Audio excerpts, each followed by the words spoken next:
নতুন টেসলা নিয়ে চলে আসলাম চার্জ করতে রাতের বেলা।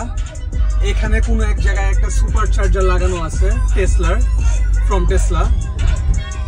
কারণ আমাদের গাড়িটা নতুন নেওয়ার কারণে আমাদের বাসায় এখনো সুপার চার্জার আমরা প্ল্যান করতে পারি নাই। It will take some time.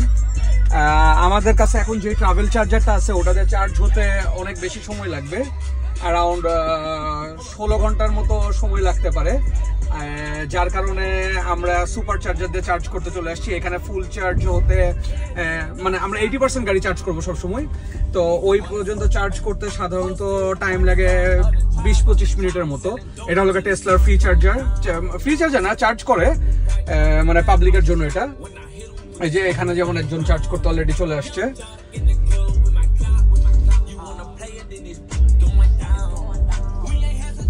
তো এখানে আমরাও চার্জ করতে আসছি।